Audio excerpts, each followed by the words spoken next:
boys and girls. We're going to be reading the Mitten next week. Ooh, it looks cold and like there's snow around. Let's see what happens.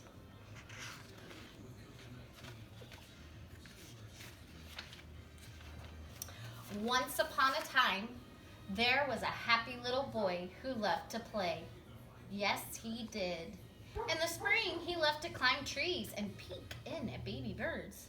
In the summer, he loved to chase the golden butterflies. In the autumn, he loved to play in piles of golden leaves. And in the winter, he loved to play in the white, white snow. And every winter, because she loved him, the little boy's grandmother would knit a great warm woolen hat that he could pull down over his little ears. A long, warm wooden scarf that he could wrap 2 times around his little neck. And a pair of warm woolen mittens for his little hands. And on the cold, cold day of this story, the little boy dressed himself warmly in his hat and his scarf and his mittens, and he went outside to play. He played, and he played, and he played. He threw snowballs, he made snow angels, and he went sledding. Uh-oh. What happened? But when at last he came inside, it was discovered that one of his mittens was lost. "Oh no," said the little boy. "Don't worry," said the grandmother. "We'll find it tomorrow. You've had enough of the cold for one day." And because she loved him, she made him a mug of steaming hot chocolate. In the meantime, just while the little boy was sipping his hot chocolate, a squirrel came along and saw the lost mitten lying on the snow.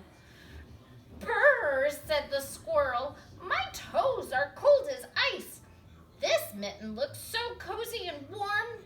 My toes would feel so nice." So the squirrel crawled into the little boy's mitten to warm his toes. The squirrel found the mitten quite warm and very comfortable, and soon he was so nice and toasty in there, he fell sound asleep. But just then, along came a rabbit. There's the rabbit. "Brrr," said the rabbit, "let me come in." "No room," said the squirrel. "Go away." "Please," begged the rabbit, "my toes are cold as ice.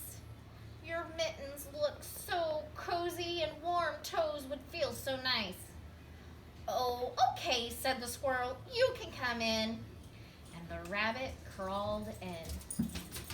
It was a bit tight in there for 2. Nevertheless, with a little budging over, they were able to manage.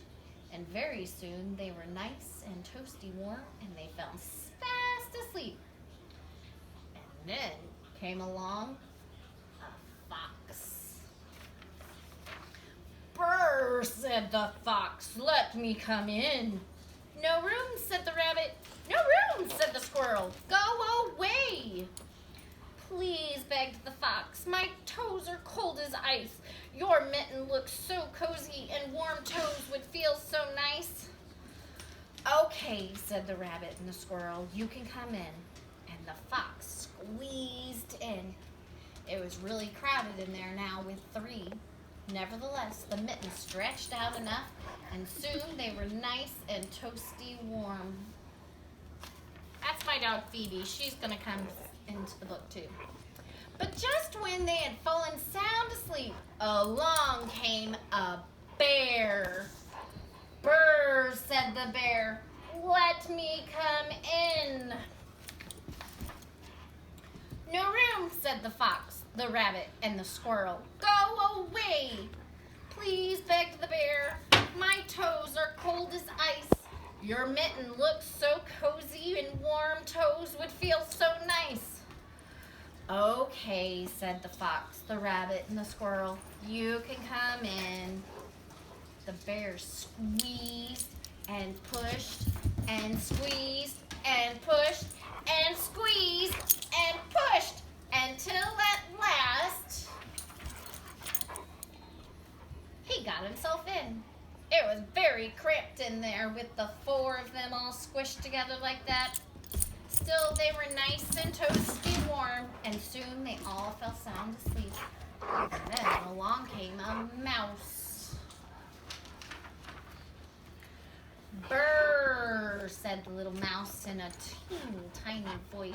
"Let me come in." "No room," said the bear, the fox, the rabbit, or the squirrel. "Go away." "Please," begged the little mouse. "My toes are cold as ice.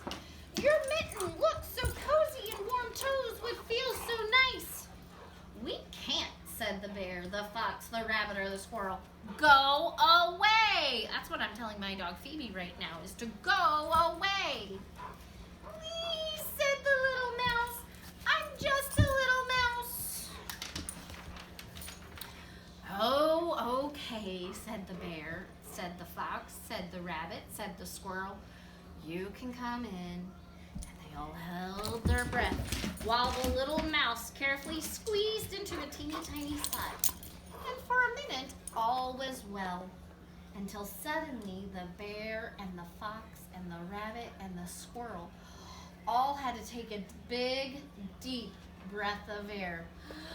And as they did, the mitten burst apart and spilled them all out into the snow. Oh, look at them all going.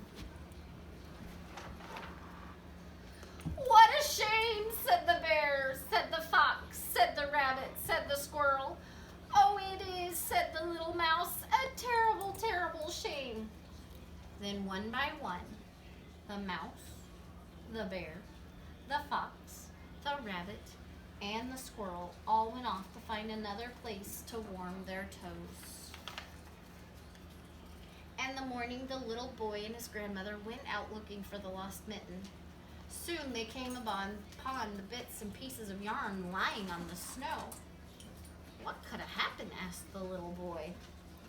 "I have no idea," said the grandmother. "Don't worry, I can make another." And because she loved him, that's exactly what she did. There she is knitting the new mitten, and the kitty cat is playing with a ball of yarn, and there she has a bowl full of yarn. The end. I hope you liked the book, and I hope you liked seeing Phoebe playing around while I read. Have a good day.